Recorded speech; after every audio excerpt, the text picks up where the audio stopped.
Welcome to the Karen Kenney Show. Hey, you guys, welcome to the Karen Kenney Show. I'm wicked excited. I'm a little fired up today. I'm not going to lie. I kind of got some ants in my pants about something, but I'm wicked excited today to talk about this episode. Here's what I'm calling this sucker. This one is called Let Them Underestimate You. Let them underestimate you. So I'm going to dive in. I'm going to tell you a few stories. I'm going to tell you a couple of things that I kind of experienced and took away from these situations and these stories. And then as always, you get to decide for yourself. You get to discover your own takeaways. And if anything in particular lands in your hat, I always want to hear about it. So feel free to shoot me a DM, tag me on social media. I don't know, leave a review, whatever you want to do. But just send up a sign, send up a flare that you are picking up what I'm putting down. And if something that I share from my hat somehow also lands in yours, I'm always happy to hear from you about it. All right, let's start with this. Let me paint the scene. Let me paint the scenario in the situation. So this had to be, oh, Jesus, how old was I? So I'm in my 20s. Yes, I'm in my 20s. I'm living in California. A bunch of shit was going down in my life, which is a story for another day. But I end up, how do I say this? Working for a company that is owned by or managed by, that's a better way to say it, is managed by this older gentleman that I knew, who was more like, I would say, kind of like a father figure, or more like a, let's call it a supportive uncle. That was more like the role that he played, this guy, David. And he knew that my life was kind of in this in-between place. There was a really big event that I was working my way through and kind of just surviving. Like I said, I'm like in the memoir, you'll read all about it. But I was in between jobs and I needed work. So what he used to do, and at the time, what my boyfriend used to do, is my boyfriend on Sunday nights would drive me out to San Bernardino, right? From Burbank, California. He would drive me out to San Bernardino. I would live in San Bernardino in a hotel for like a week at a time. And then he would come back on Fridays and pick me up and bring me back home for the weekend. Okay. So it was a really incredible thing and a generous thing for David to give me this opportunity to work for him, to work for his company. And I don't even know what my role was, to tell you the truth. I don't know if I was an office manager, but basically I went into this company and I organized the shit out of everything. Office supplies, some of their systems, like how the phone calls went, right? Like what I basically put my touch of the OCD to work. And I went into this place, and I will say this, it was mostly guys, it was mostly men, mostly dudes in suits, like sales people or whatever. You know, they'd come in at the end of a long day with a tie, like, you know, half disheveled or whatever. And so there's me, you know, with my Boston accent, looking how I looked back then, young, you know, I was fit, whatever. You kind of get the gist of where I'm going with all that, right? So one of the things that I started to notice was, as much as they were in some ways like nice to me, they flirted with me, right? That of course, because that's what, get a bunch of dudes, older dudes together with a young blonde girl. And I think they appreciated like what I did. I don't know. But there were definitely times the way they treated me in the office was a little bit different than how they treated me when, let's say, a big boss came in and they were having a meeting. And so they needed me to kind of like, you know, get the coffee ready, get the donuts, whatever the snacks, whatever they were getting, preparing.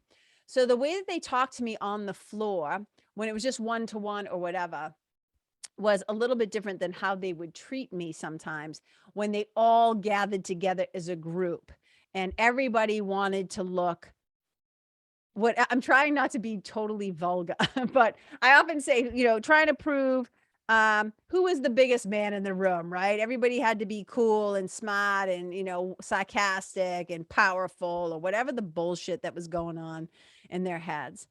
And I remember this one particular time, David was coming into town for one of these meetings, and I rode over from like the office to the meeting space with him.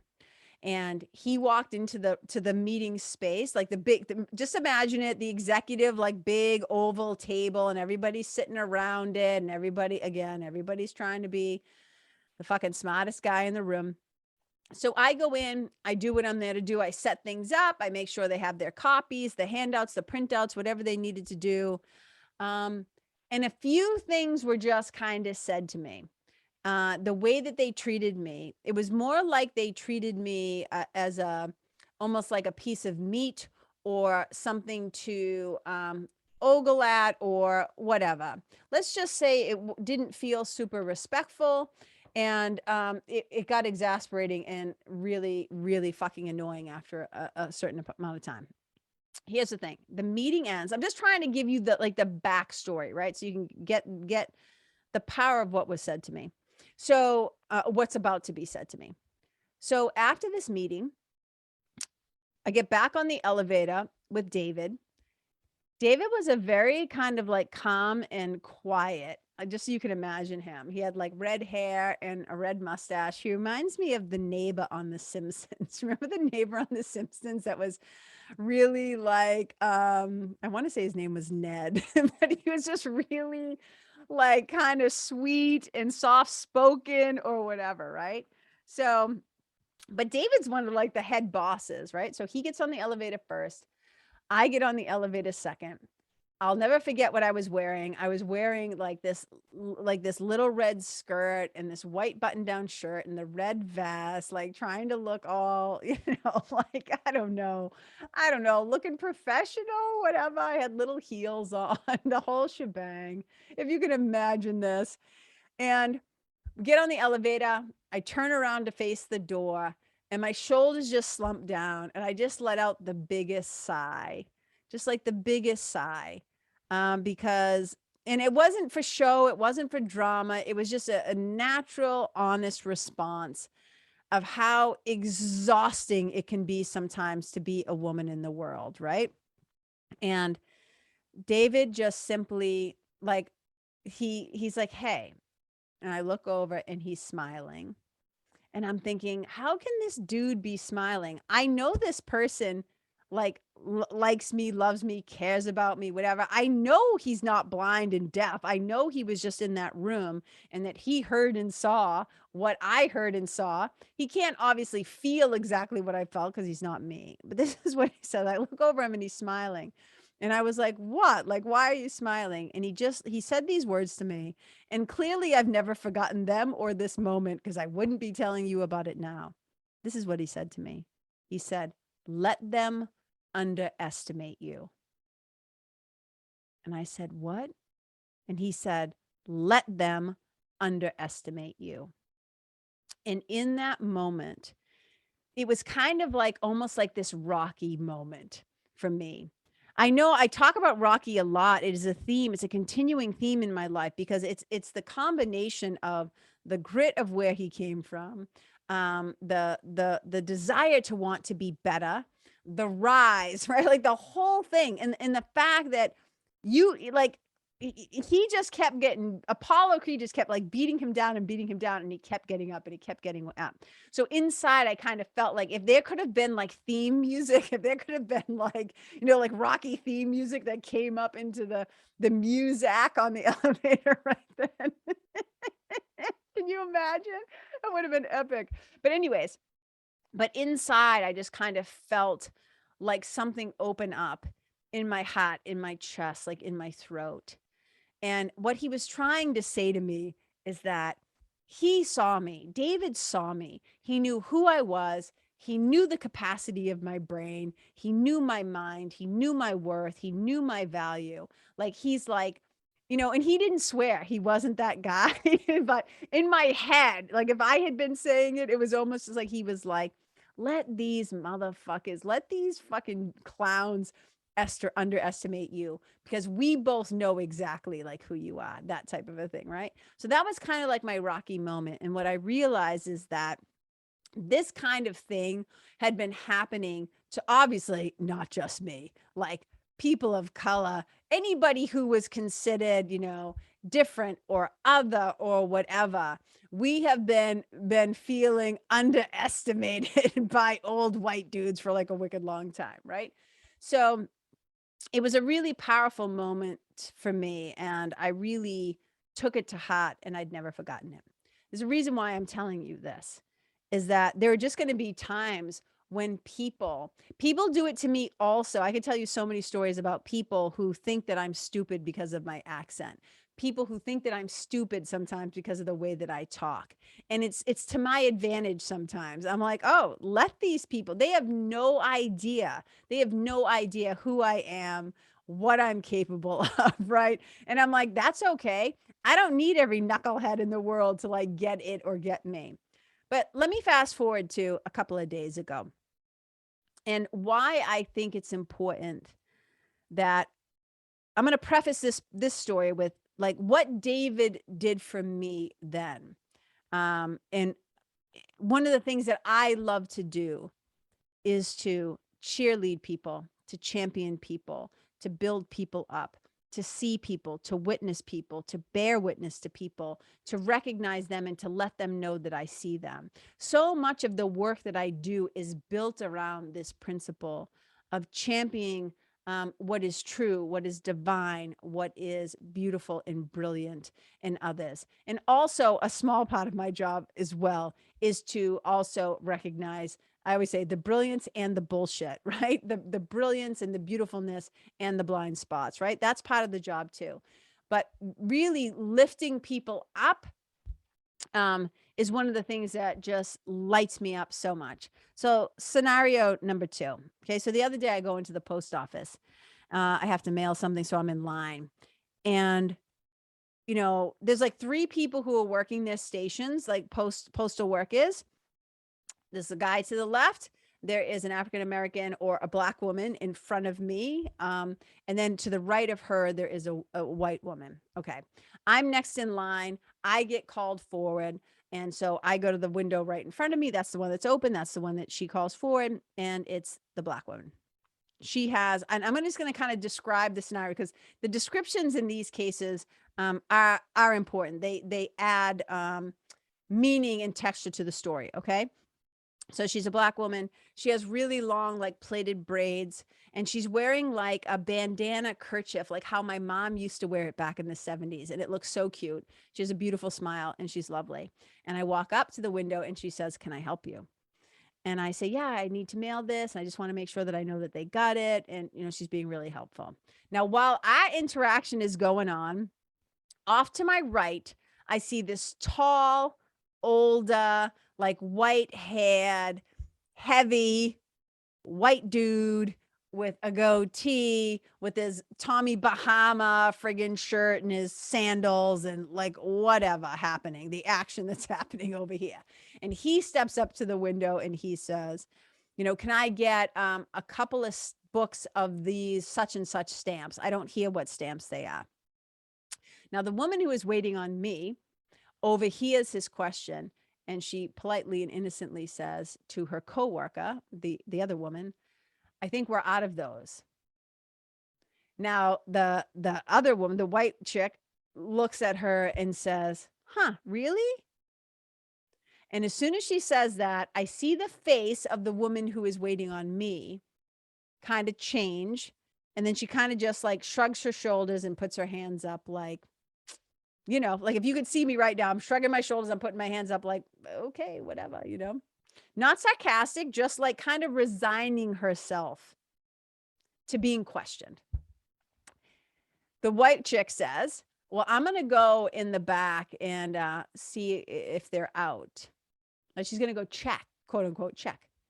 Now, big old big mouth white guy says, "Well, I highly doubt that they're out, because they weren't even supposed to be released until like tomorrow," or right? I immediately feel my whole body contract.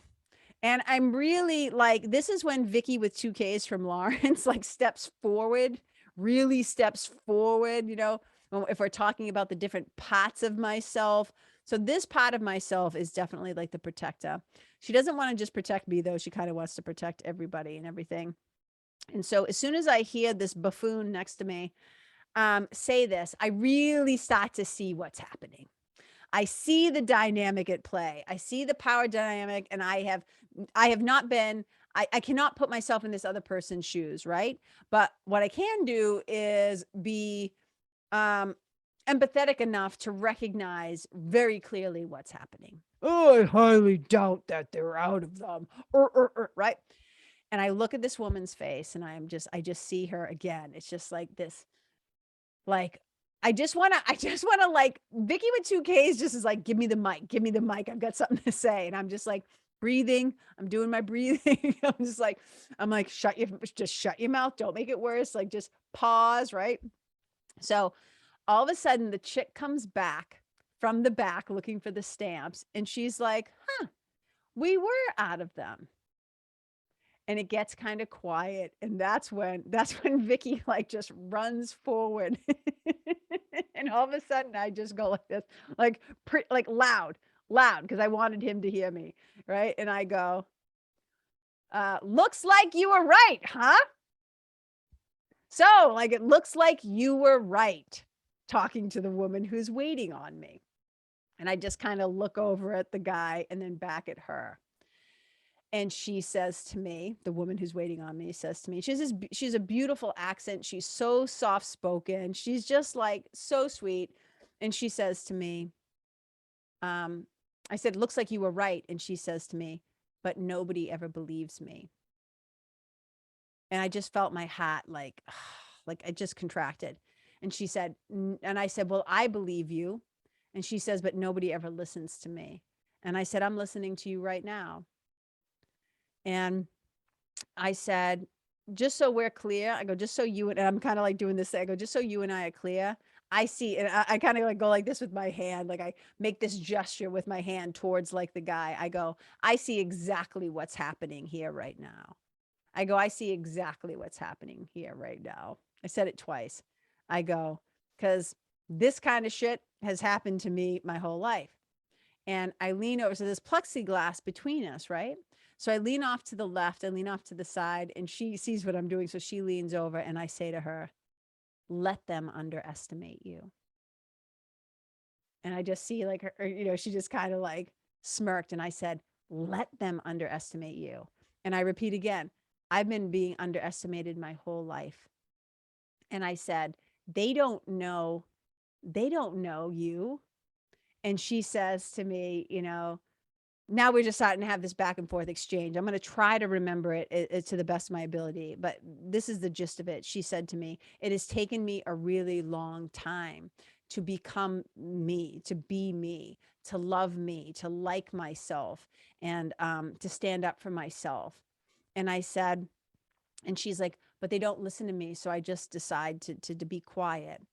And I said, but here's the thing. I said, your voice matters and the world needs your voice. I don't want you. And I'm saying this to her. I go, I don't want you to be quiet. And I said, because you're smart and you have something to say and you matter. And she said to me, she starts laughing. She's like, can I take you home? And I said, if you want to. So I reach over the counter and we touch hands and we shake hands. And I say, I just want you to know that I see you. And she said to me, you know, God bless you. And I said, I hope you have an amazing day. And she said, I hope you have an amazing day. And it was really just this moment.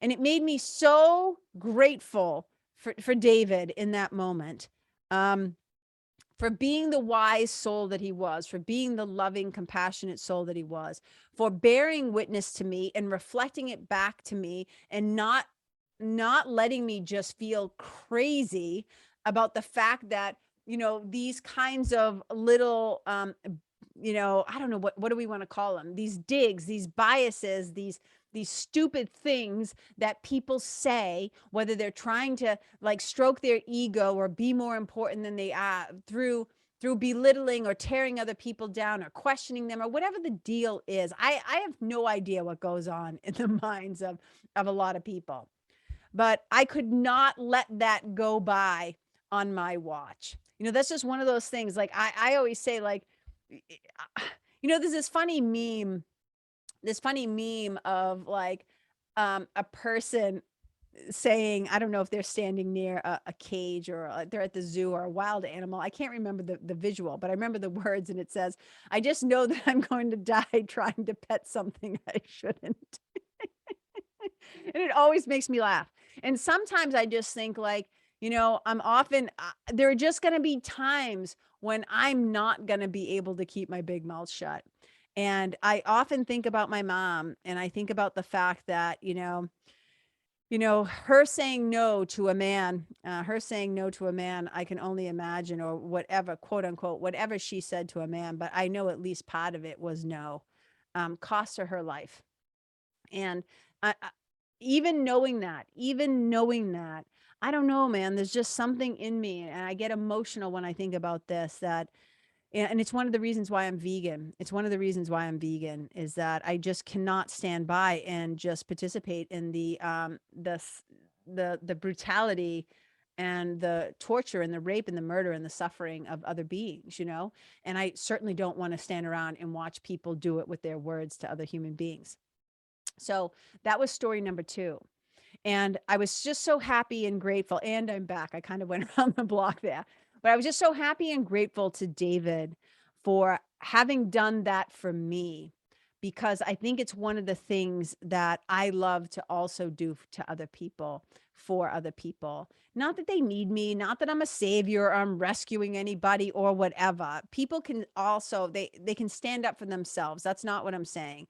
But if there's just that saying, like, not on my watch, right? Not in my presence, not in my house, not on my watch. We're not doing that bullshit. We're not doing that whole thing, right? The thing that you think you get away with your pals or your people or whatever the thing is, not happening if you're doing it within earshot of me. You know what I'm saying? This isn't about me being tough or special and aren't I great and a hero. I'm not trying to paint that picture. I'm just saying, like, I don't think I could stand to be in my own skin if I didn't.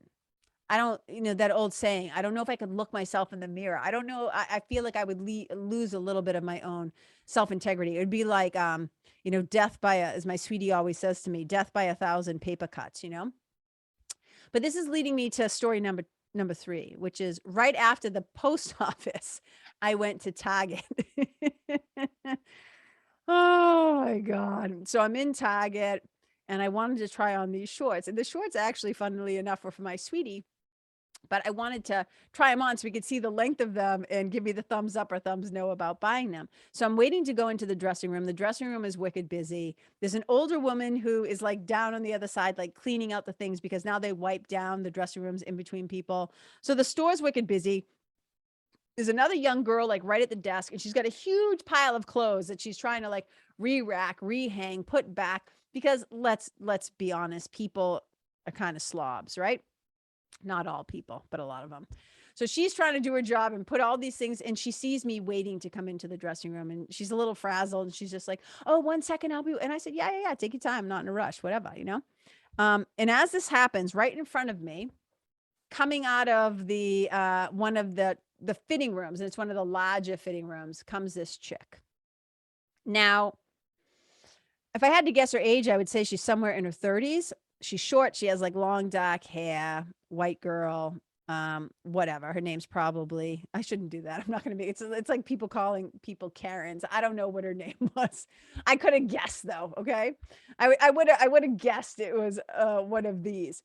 But here's my point. And her boyfriend, when I look up, I'm not sure if her boyfriend was in the fitting room with her or just waiting outside of it for her. And she walks out and she's like, okay, I'm all set. Let's go. The whole thing. And he's like, do you have everything you need? And she's like, yep.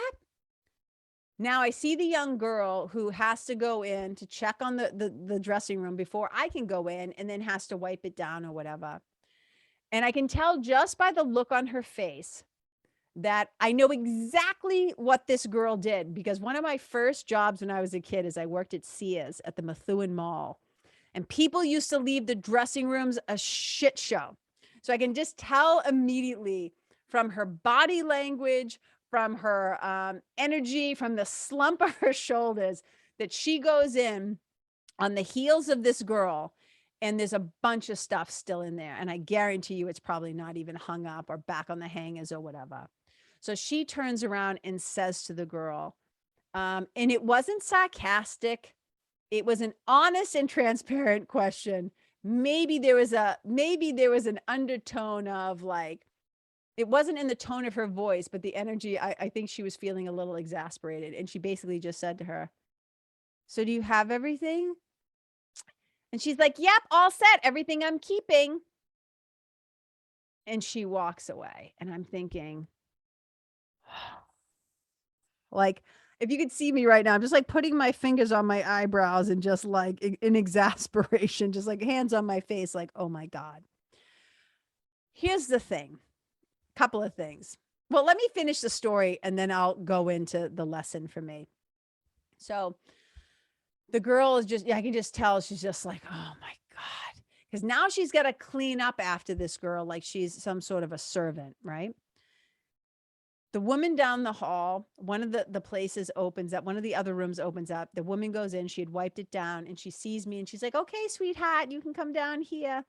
And the girl comes down behind me because I guess it seems like they're playing dual roles. One's cleaning and one's picking up the clothes, right? She goes in and she looks inside and she's like, "Oh, okay, there's nothing in here." And she's like, "You're all set."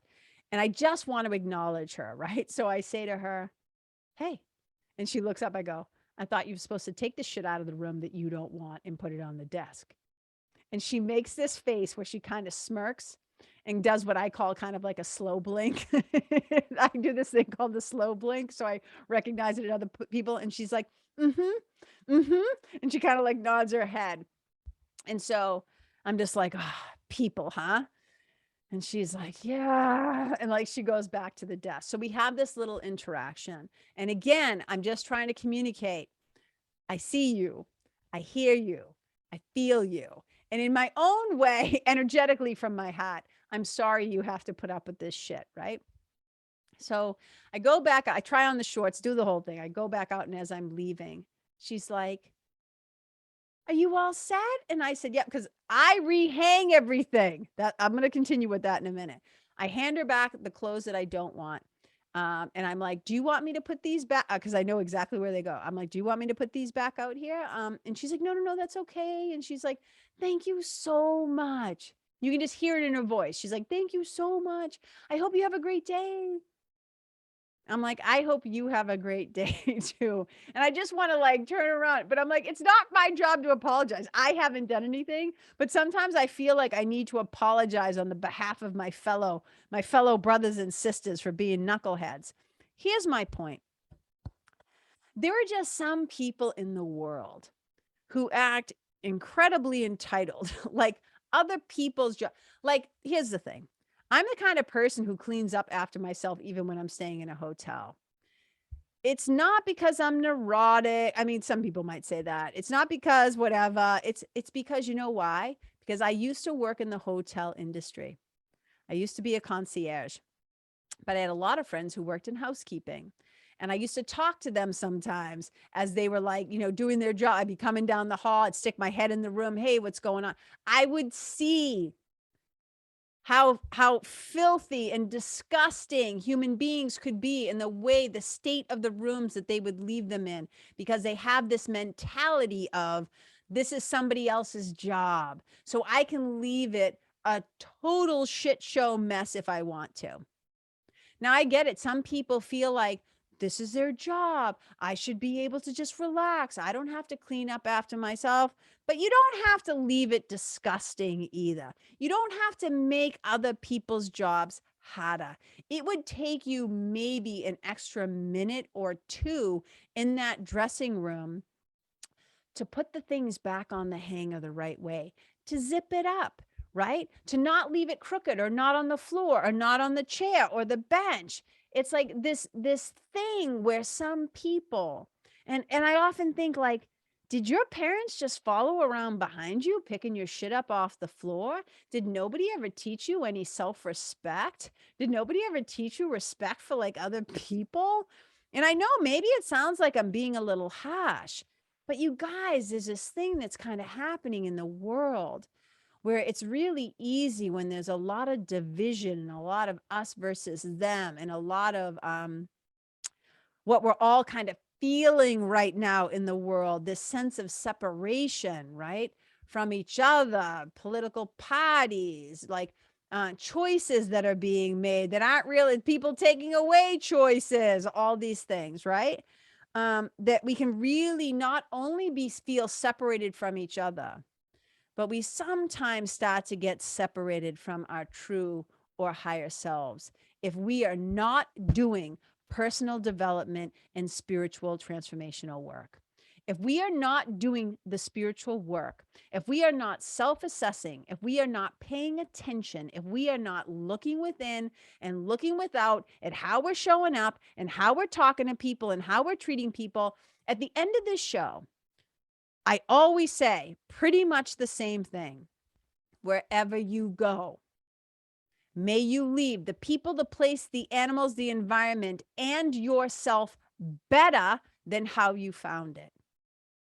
So if you show up into an environment, a store, a place, your place of employment, a concert, like whatever, wherever you go, there you are. And wherever you are taking your ass in the world, when you show up there, ask yourself, will the people be happier for me having been here? Will they be better off for me having been here? What am I bringing to the table? what is the mark that I am going to leave? What is the energetic imprint that my being here is bringing with my thoughts, my words, my actions, my energy, what comes out of my mouth, what I post on social media? Who and how am I being? And does it reflect who I truly am? I'm not kidding when I say we should be thinking of these things all the time. We are not always going to get it right. We are not going to get it perfect. Perfect is a myth, doesn't exist. But and we're sometimes just going to be really clumsy.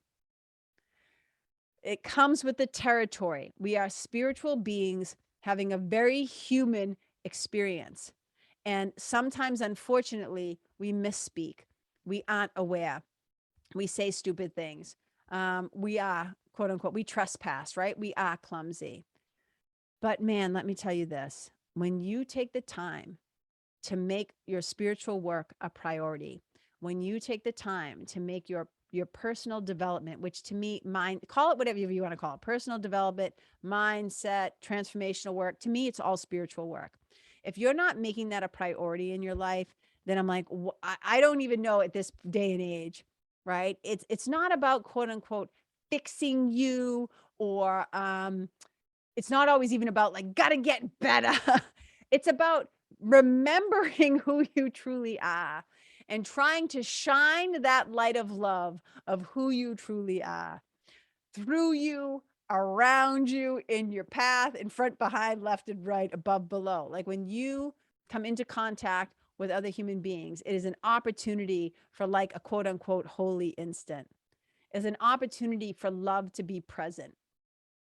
And here's the thing, when you are not self-representing at a high level, this isn't about the clothes you wear, how fancy you are, how fancy you talk. I'm not talking about all of this. I'm talking about like energetics from your heart that come through your words, energetics of your mind that also come through your words, your hands, your actions. This is about like the journey I always say, from your head to your heart, out through your hands and into the world.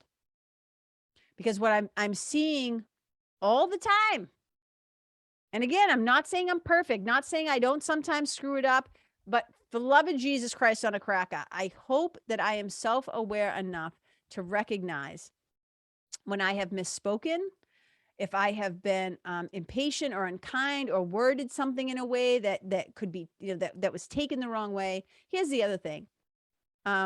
Hopefully we have people in our lives who, if we are clumsy and we are unaware because maybe we're distracted or we're going through our own thing or whatever, maybe they'll bring it to our attention so that we can make amends and we can apologize. Hopefully we have people around us who will, how do I say this, truly see us, and recognize and say something like, that was really unlike them. Maybe they're having a tough day. Maybe I should check in, or maybe I should let them know that that hurt my feelings, or whatever the thing is, right? But sometimes we're going to be out in the world and we're going to see people treating another person or persons or group of people or animals in a way that is totally fucking uncool. And it might even just be so like just slightly passive aggressive. Here's what I'm saying. I'm not saying go out and start a bunch of fights with strangers, but if you have a voice, use it for people and animals and children who might be in situations where they're voiceless. If you have a little more power, you should be using that power to be more merciful, not to rob, steal, pillage, talk down to, embarrass, humiliate, subjugate, steal from people, all that stuff. Right. And these words might sound extreme given the 3 examples that I gave you. But you guys, there's a quality to these stories that I'm telling you. There's a common thread that is running through them. And one of them is, it's important sometimes, what I'm trying to say is, there are going to be times where other people are going to underestimate you. They're going to devalue you in their own minds. And they might even speak to you in a particular way or try and treat you a particular way. But don't let them underestimate you, but don't come down to their level. Please do not start to see yourself through the lens of their stupidity and ignorance and false superiority. One of the things I always love to do is, there are people who like to do a lot of talking, and God knows I love to talk. But what I'm saying is, they like to, how do I say this? They like to do like a lot of build up and a lot of big thing and talk about what they're doing. And I kind of like to do the thing and then tell people, or to get it organized behind the scenes. And then when it's ready, to let people know. There's that old saying, right? I hope I don't butcher this, from the 70s, but it probably comes from even earlier than that. But that's when I remember first hearing it as a kid. Walk softly, but carry a big stick. Walk softly, but carry a big stick. And my meditation teacher, Ashwaran, says something like, I'm paraphrasing, but it's along the line of, and there's a whole much longer story to it, but he kind of says, you don't have to bite. He's talking about like a snake. There's a whole story, a parable about this snake. And he said, you don't have to bite, but sometimes you have to hiss. So look, there is a superpower, a secret power sometimes in letting people underestimate you, because then when you come out swinging, when you come out of the gate, and when you come out and just shine your brilliant light, let it knock them on their ass. Let it surprise them. Let them be like, oh, I didn't know who you were. And I've seen this time and time again. When I lived in Los Angeles, at one point, I worked in this real estate office. And again, organizing everything, like front desk, I don't know, however I helped out. And these people at this office in Burbank, like right next to all the major studios and stuff like this, these people had properties. They were like, I don't know, obscene high, like 10 million, 15 million, like really $1 million properties of these agents in this place. And they used to, like, the people who would come in to buy these $1 million homes, and especially in LA, you would think like, oh, these people wore the flashiest stuff, like whatever. And I'll never forget one time, this guy coming in, and he had on jeans, like if a guy, like, I don't know, had a farm and he had a tractor and he was out working in the field all day. So he's got on like his boots and then his jeans, and his jeans look worn, and maybe they have a little grease on the front of the thighs, and just like a t-shirt, and like, on, and like a ball cap, or like the most unassuming dude in the world. And I remember him coming in and talking to the agent. She was a little spitfire. She was a little powerhouse. And I remember him leaving, and me just kind of watching him walk out. And she saw like the look on my face. I was kind of like smiling because I appreciated his down to earthness.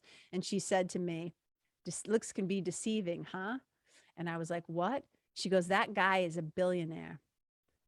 And I was like, "What?" And she's like, "Yeah. And he drives this old beat up truck." And she's like, "Nobody would never even know." And I just thought in my mind again, let them underestimate you.